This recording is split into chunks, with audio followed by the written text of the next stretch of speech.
अगर अल्लाह ने इस मुल्क में मुसलमानों को बादशाहत बख्शी तो इंसाफ और अदल कायम किया।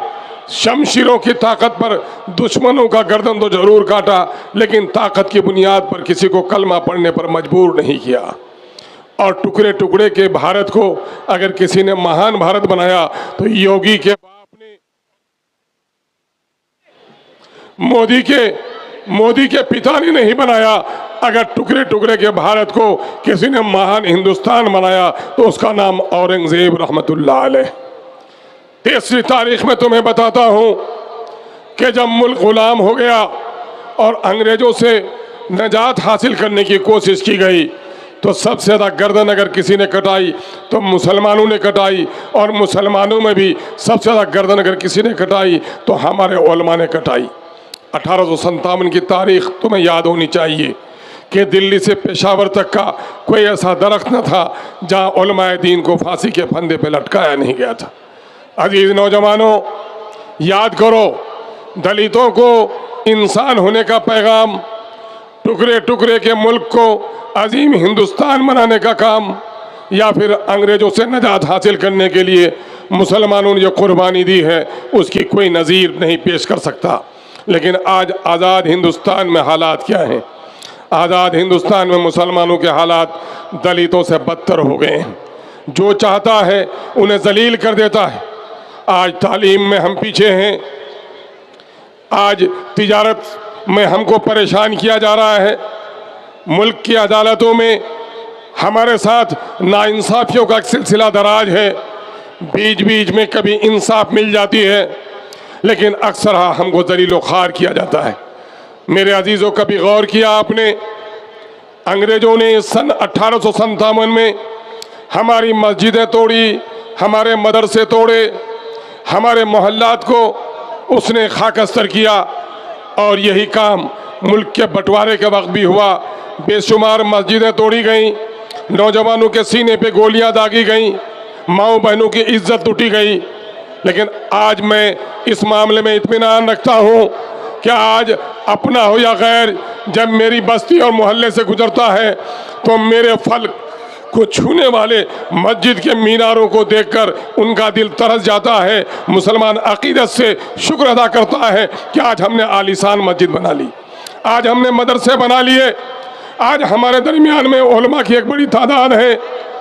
लेकिन दूसरी तरफ देखो कि इन मदरसों के बावजूद भी, उलमा की तादाद के बावजूद भी, मस्जिदों के मीनारों के बुलंदी के बावजूद भी मुसलमानों की हालत इस मुल्क में अच्छी नहीं है। गौर करो मुसलमानों, ऐसे हालात क्यों आ गए हैं? इन हालात को जब तक समझ नहीं लोगे सही फैसला नहीं कर पाओगे। इसकी असल वजह और वाहिद वजह यह है कि मुसलमानों ने इस मुल्क के पार्लियामेंट और असम्बली में अपनी हिस्सेदारी छोड़ दी। मैं तुम्हें क़यादत की बात हम में से हर कोई करता है, लेकिन मेरे नौजवानों, तुम्हारी समझ में बात नहीं आती ये क़यादत क्या भला है। मैं तुम्हें एक मिसाल से समझाता हूँ। गांव का अब्दुल पहलवान 100 किलो वजन है उसका, खड़ा होता है तो सामने का आदमी डर जाता है। लेकिन एक वक्त आता है कि अब्दुल पहलवान हादसे से दो चार हो जाता है, उसकी दोनों टांगें कट जाती हैं, 30 किलो वजन की टांगें कट जाती हैं।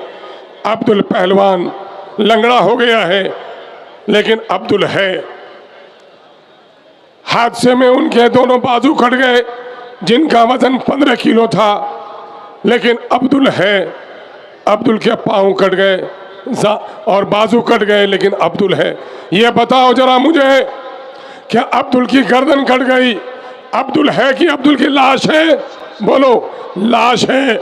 सुनो, जिस तरह जिस्म में सर नहीं हो तो वो जिस्म लाश है। जिस कौम का कोई सरदार और अमीर नहीं हो वो भी लाश की तरह है। असल यही बात मैं तुम्हें कहने आया हूँ कि आज अपने सफ़ों में इमाम पैदा करो। याद करो, बैरिस्टर असदुद्दीन अवैसी से पहले आतंकवाद के नाम पर मुसलमानों को गिरफ्तार किया गया। हर जगह नौजवान सहमा हुआ था, डरा हुआ था, खौफ के माहौल में था। आज कुछ नामाकूल लोग कहते हैं अवैसी के चीखने से बीजेपी मजबूत होती है। ए नादानो, सुनो, कि अवैसी के आने के बाद ही हमारा नौजवान जो डरा और सहमा हुआ था उसके अंदर में बोलने की हिम्मत आई है, तो अवैसी के बाद ही आई है। अवैसी ने ऐसा से कम तरीके समंदर से तुम नौजवानों को और हमको निकालने का काम किया है।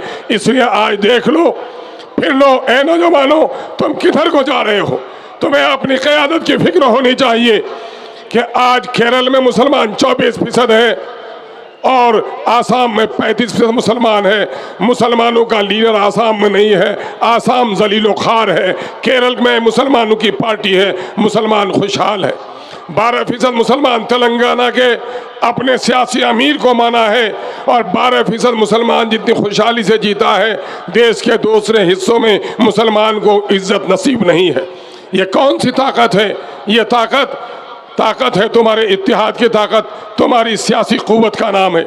इसलिए मैं अक्सर यहाँ कहता हूँ, रिश्तेदार तुम्हारे बड़े अमीर हो, कबीर हो, एक साथ तुम्हारे मामू खालू फूफा मर जाए, बच्चा यतीम नहीं होता है। जब बाप मर जाए, चाहे मजदूर हो या लकवा के बिस्तर में हो, जब बाप मर जाता है बच्चा यतीम हो जाता है। ए मेरे गय्यूर नौजवानों, जिस कौम का कोई लीडर नहीं वो कौम भी यतीम हो जाती है। आज मुसलमानों की ये दुर्गत है, सिर्फ इस वजह से है कि उसके अंदर में इमामत और क़यादत का फुक़दान हो गया है। मैं तुमको बताऊं, मैं उलमा कराम की रोशन पेशानियाँ देखता हूं, मैं जो मुताला करता हूं सीरत पाक का, तो ये पाता हूं कि प्यारे आका सल्लल्लाहु अलैहि वसल्लम की हयात तैयबा 63 साल है। 40 साल तक आपने मक्का की वादियों में वो आला अखलाक किरदार की ज़िंदगी गुजारी कि चांद में भी दागो धब्बा था, लेकिन अब्दुल्ला के लाल के किरदार में कोई दागो धब्बा नहीं था। अरब की सरजमीन ने ऐसा मासूम बचपन, ऐसा निराला लड़कपन और ऐसी बेदाग जवानी नहीं देखी। लोगों ने अमीन व सादिक कह दिया और ऐलान नबूवत के बाद 13 साल तक आपने मक्के में दावत दी, दावत बामुशक्क़त दी, गालियाँ सुनी, इस्तेहज़ा बर्दाश्त की, सोशल बाइकआउट बर्दाश्त किया, ताइफ के मैदान में पूरे जिस्म अतहर को लहूलुहान कर दिया। लेकिन मालूम है कि आप पर कलमा पढ़ने, आपके हाथों में कलमा पढ़ने वाले की तादाद बहुत कम थी और हिजरत के वक्त 178 सहाबा आपके साथ थे। लेकिन वही नबी रहमत जब मदीना पहुँचे तो 2 साल के अंदर में जंग बदर में अल्लाह ने आपको फतह व कामरानी दी और 8 साल के अंदर में फतह मक्का किया। नौजवानों, अहले इल्म, ज़रा गौर करो, मक्के और मदीने में तहरीक को इतना फ़र्क क्यों है? फ़र्क क्यों है? बात साफ सुन लो कि मक्के में सिर्फ दावत थी, क़ुव्वत नहीं थी, लेकिन मदीना जब मुसलमान पहुंच गया तो दावत भी थी और अपनी जमात की क़ुव्वत भी थी। न हो अगर क़ुव्वत नाफिज़ा तो इस्लाम भी फ़कत एक फ़लसफ़ा है। इसलिए क़ुव्वत नाफिज़ा को पैदा करने के लिए अपनी सफ़ों में इत्तेहाद पैदा करना ज़रूरी है। आपको कहा गया मुनफ़ियत एक है इस कौम की, नुक्सा भी एक ही सबका नबी, दीन भी, ईमान भी एक। क्या बड़ी बात थी, होते जो मुसलमान भी एक, कहीं फ़िरका बंदी है, कहीं ज़ातें हैं। क्या ज़माने में पिनपने की यही बातें हैं। अब की बार मैं सिर्फ आपको पैगाम देने आया हूँ कि आप अपनी सफ़ों में इत्तेहाद पैदा कर लो। पार्लियामेंट और असम्बली में कौमों की तकदीरें लिखी जाती हैं, हकीकी तकदीर का मालिक तो खुदा है, लेकिन असबाब की दुनिया में सारी पॉलिसियाँ इस वक्त बनती हैं असम्बली में बनती हैं। टोरंटो वालों ने तुम पर जो जुल्म ढाया है, ये मस्जिद की दुआओं से इनके जुल्म का खात्मा नहीं होगा। जब तक तुम्हारा अपना कायद ईमानदार नहीं होगा, टोरंट के जुल्म से तुमको कोई नजात नहीं दे सकता है। तुम्हारी जो सड़कें टूटी पड़ी हैं, हॉस्पिटल नहीं खुले हैं, बच्चों को अच्छे स्कूल नहीं मिल रहे हैं, बीमार माओं को दवा नहीं मिल पा रही है, दर्द जहम में औरत रोती है और पेट का बच्चा भी मर जाता है और वो औरत हामला भी मर जाती है, तुमको दवा नहीं मिल पाती। ये सिर्फ मस्जिद की दुआओं में गिरगिराने से नहीं होगा। यकीनन है कि मस्जिद की दुआओं में आहो फगा में बड़ी ताकत है, लेकिन जिस खुदा से तुम दुआ करते हो उस खुदा ने कह दिया है कि हमसे दुआएं भी मांगो, लेकिन कोशिश किए हुए नाकारा लोगों की दुआओं को हम कबूल नहीं करते हैं। पहले तू कोशिश कर, मैं तुमको बताता हूँ तकदीर उमम क्या है। शमशीर व सना अव्वल, ताऊस और रबाब आखिर। पहले तलवार चलाएगा तब सरदारी मिलेगी, तस्बीहात से सरदारी नहीं मिल सकती है। इसलिए मैं आपसे गुजारिश करने के लिए आया हूं कि आज ये खबर मिलती है हमारे नौजवान आज चंद सिक्कों के से वोट भेज देते हैं। मैं तुमको नसीहत करता हूं नौजवानों कि अगर चंद सिक्कों की वजह से कोई औरत अपनी इस्मत को दागदार बनाती है, तवाइफ कहलाती है। याद रखना, एक औरत जिस्म बेचती है बाहमी रजामंदी से तो गुनहगार है, तवाइफ है। लेकिन एक शख्स जो अपने वोट का सौदा करता है वह 70 तवाइफों से ज्यादा मुजरिम है, इसलिए कि गलत लोगों को चुनकर अपनी कौम को बर्बाद करता है। याद रखना, तुम वोट देने जाओगे, शहादत की उंगली खड़ी करोगे, तुम गवाही देने जा रहे हो। दिल पर हाथ रखकर देख लेना कि जो शख्स तुम्हारे म्युनिसिपल कॉर्पोरेशन का यहाँ पर तुम्हारा मेयर रहा, उसने तुम्हारी खैरियत नहीं ली। ये साइकिल वाले आकर आज हर जगह मुलायम के इशारे पर मुसलमानों की क़यादत को ख़त्म करने की कोशिश की जा रही है। यही मुलायम सिंह की पार्टी है, यही अखिलेश है। याद करो 2013 में मुजफ्फरनगर में तुम्हारी माओ बहनों की इज्जत टूटी गई। ये नाश तमाशा सफाई में देखता रहा। अगर तुमको उन जालिमों से बदला लेना है, गोदरा की चीखती हुई बिल्किस के आंसुओं को पूछना है, सोहराब के आंसुओं की कीमत तुमको अदा करनी है, तो मेरे भाइयों अपने वोट का सौदा मत होने देना। अपना एक एक वोट अपने ज़मीर की आवाज़ पर, पतंग के निशान पर डालना। जानो, अगर यहाँ से साइकिल जीतेगी तो मजबूत कौन होगा? बोलो, कौन होगा? अखिलेश। अरे ये खामोश मिजाजी तुम्हें जीने नहीं देगी। इस दौर में जीना है तो कोहराम मचा दो। जालिमों का नाम लेते हुए मत डरो, फिरौन और हामान का नाम हम लेते हैं। बोलो, साइकिल जीतेगी तो कौन मजबूत होगा? और दूसरी पार्टियां जीतेंगी तो बीजेपी जीतेगी तो कौन मजबूत होगा? मोदी मजबूत होगा। और वारिस पठान जीतेगा तो कौन मजबूत होगा? अवैसी मजबूत होगा। अवैसी जब सीना तान कर पार्लियामेंट में बोलता है तो तुम्हारा सीना चौड़ा होता है कि नहीं? तुम्हारी गर्दनें ऊंची होती है कि नहीं? तो अपनी गर्दनों को ऊंची रखना है कि नहीं? अगर अपनी गर्दनों को ऊंची रखना है, अपने सीने को चौड़ा करना है, और उन कम वक्तों को भी कह दो कि अवैसी के बोलने से क्या होता है। ए नादानो, जब तुम्हारी पैदाइश हुई थी, जब तक तुम नहीं रोए थे माँ रोती थी। जब तुम रोने की आवाज़ आई तो माँ को खुशी हुई कि मेरा बेटा गूंगा पैदा नहीं हुआ है। कहते हो बोलने से क्या होता है? पूछ लेना अपनी अम्मी और अब्बा से कि बोलने के बाद ही तुम्हारे माँ बाप का निकाह हुआ था। तुम कहते हो बोलने से क्या होता है? तो मोहसिन इंसानियत ने पैगाम दिया, जब बुराई को देखो तो ताकत से रोको, हाथ से रोको। हदीस का मफहूम है, अगर ये कुव्वत तुम में नहीं हो तो अपनी ज़बान से टोको, अगर ये भी कुव्वत नहीं हो तो दिल से बुरा समझो। ये ईमान का ज़ईफ़ तरीन हिस्सा है। ए मसलहत पसंदो, तुमने मसलहत की आड़ लेकर हक की आवाज़ उठाने वाले की ज़बान रोकना चाहते हो, ये मुनाफिकत अपने दिल से निकाल दो। एक आखिरी बात कह के जाऊंगा कि आज हैदराबाद को जो भी फजीलत हासिल है, मक्का मस्जिद अगर है हैदराबाद में तो जामा मस्जिद दिल्ली में भी है। चार मीनार अगर हैदराबाद में है तो कुतुब मीनार के मीनारे की बुलंदी दिल्ली में उससे भी ज़्यादा है। दिल्ली के लोगों को वो अजमत हासिल नहीं है जो हैदराबाद के लोगों को है। क्यों? ये कुतुब मीनार की वजह से नहीं, ये चार मीनार की वजह से नहीं, ये मक्का मस्जिद की वजह से नहीं। यकीनन ये हमारी शान और शौकत है और खाने खुदा अल्लाह का घर है, वो तक़द्दुस का हमारा घर है। लेकिन असल जो फजीलत मिली है वहाँ के मुसलमानों को, वो अपनी क़यादत की वजह से मिली है। आखिरी वाक़या सुना कर जाता हूँ।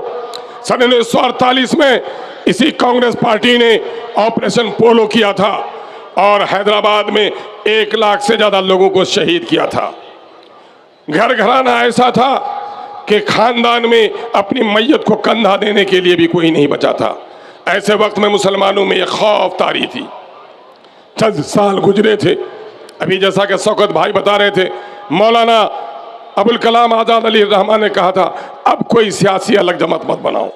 केरल के लोगों ने कहा नहीं मौलाना, ये हुक्म रब्बानी नहीं है, आपका हकीमाना वक्ती फैसला था।